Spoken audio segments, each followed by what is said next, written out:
जी हाँ, कहानी helmet man की। दोस्त ने बदलने जिंदगी। बहुत स्वागत है आप सभी का। आप देख रहे हो उत्तराखंड न्यूज़। दोस्तों, उत्तराखंड न्यूज़ में आपको ऐसे शख्स की कहानी बताऊंगा जो देश में हेलमेट मैन ऑफ इंडिया के नाम से मशहूर है और उत्तराखंड की ओर उन्हें एक बड़ा सम्मान मिला। हेलमेट मैन की जिंदगी के मकसद को जानेंगे तो यही कहेंगे, जिंदगी जब आपकी परीक्षा लेती है उस वक्त आपको किसी तरह से आपको उस विषम परिस्थिति को अपने मजबूत पक्ष के तौर पर कैसे इस्तेमाल करना चाहिए। हेलमेट मैन ऑफ इंडिया के नाम से मशहूर राघवेंद्र कुमार आज भी किसी पहचान के मोहताज नहीं।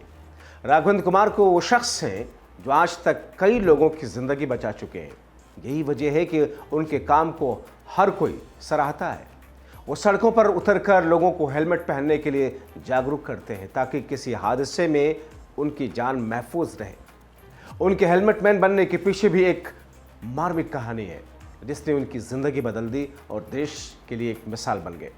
दरअसल मूल रूप से बिहार के रहने वाले राघवेंद्र कुमार ने सड़क हादसे में अपने दोस्त कृष्ण कुमार की मौत का उनके दिलो दिमाग में इतना गहरा असर डाला कि उन्होंने एक सड़क सुरक्षा की मुहिम चलाने के लिए अपने घर तक भेज दिया। राघवेंद्र कुमार बताते हैं कि जब वो नोएडा के लॉयड लॉ कॉलेज के कानून की पढ़ाई कर रहे थे तब बिहार के मधुबनी का रहने वाला कृष्ण कुमार उनका दोस्त बन गया। कृष्ण कुमार इंजीनियरिंग कर रहा था। उसके परिजन काफ़ी खुश थे कि उनके बेटे को एक बड़ा भाई जैसा दोस्त मिल गया। अब उन्हें कोई चिंता नहीं। साल 2014 में मार्च महीने में वो किसी काम के सिलसिले में कोलकाता गए। तभी अपने दोस्त का उनका फ़ोन आया। राघवेंद्र के दोस्त का एक्सीडेंट नोएडा एक्सप्रेस वे पर हुआ। एक्सीडेंट के बाद काफ़ी देर तक वो तड़पता रहा। इस बीच एक्सप्रेसवे से गुजर रहे एक शख्स की नज़र बाइक के जलते इंडिकेटर पर पड़ी, जिसके बाद उन्होंने उसे नज़दीकी अस्पताल पहुंचाया। उसके सिर पर काफ़ी गहरी चोट थी। कृष्ण कुमार कई दिनों तक अस्पताल में भर्ती रहे लेकिन उनकी जान नहीं बच पाई। राघवेंद्र कुमार के मुताबिक वो उसके अंतिम संस्कार तक में नहीं पहुंच पाए। अपने दोस्त के आखिरी वक्त पर आ नहीं पाए। उसकी मां बार बार यही कहती रही कि मैं कृष्णा को हेलमेट खरीद कर क्यों नहीं दे पाई। इस बात ने उन्हें अंदर तक झकझोर दिया। राघवेंद्र कुमार बताते हैं कि कृष्ण कुमार अपने माता पिता का इकलौता संतान था। उधर डॉक्टरों का कहना था कि अगर हेलमेट पहना होता तो उसकी जान बच सकती थी। जिसके बाद उन्होंने कृष्ण कुमार की मां को वादा किया कि वो आगे जाकर कुछ करेंगे। राघवेंद्र ने तय किया कि अब वो और सड़क सुरक्षा यानी कि रोड सेफ्टी को लेकर के जागरूकता अभियान चलाएंगे ताकि किसी और की इस तरीके से सड़क हादसे में मौत ना हो।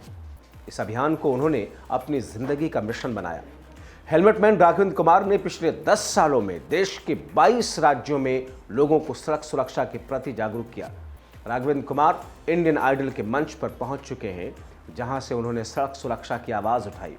लाखों परिवारों ने हेलमेट मैन ऑफ इंडिया की आवाज़ को इंडियन आइडल के फर्स्ट से फाइटर कार्यक्रम के जरिए लोगों ने सुना।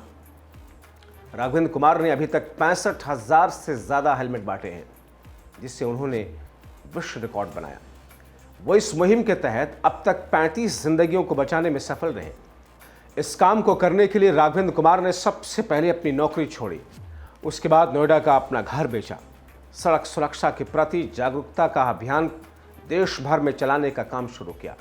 राघवेंद्र कुमार बिहार में अपनी 7 बीघा पुश्तैनी ज़मीन को भी इस अभियान के लिए बेच चुके हैं ताकि सड़क पर बिना हेलमेट के बाइक चलाने वाले ज़्यादा से ज़्यादा लोगों को निःशुल्क हेलमेट बांट सके।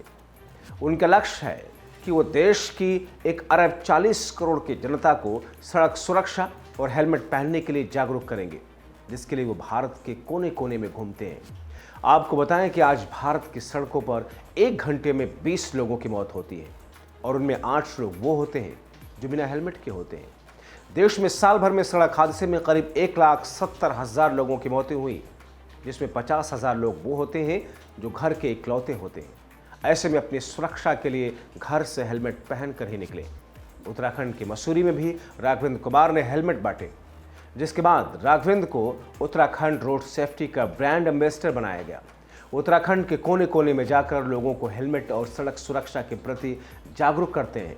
राघवेंद्र का दावा है कि आने वाले समय पर उत्तराखंड में जगह जगह पर हेलमेट बैंक बनाया जाए, जहां पर लोग दोपहिया वाहन चलाने को लेकर के आधार कार्ड और टेलीफोन नंबर देकर हेलमेट ले जा सके और वापस लौटते समय वो हेलमेट बैंक में जमा कर सके, ताकि ज़्यादा से ज़्यादा लोग हेलमेट पहने और उसका इस्तेमाल करें।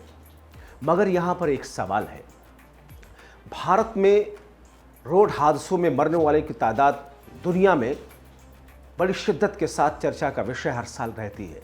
बावजूद इसके हमारा विभाग, हमारी केंद्र सरकार के उस विभाग में आने वाले इस विभाग को लेकर के आखिर इतनी उदासीनता क्यों है?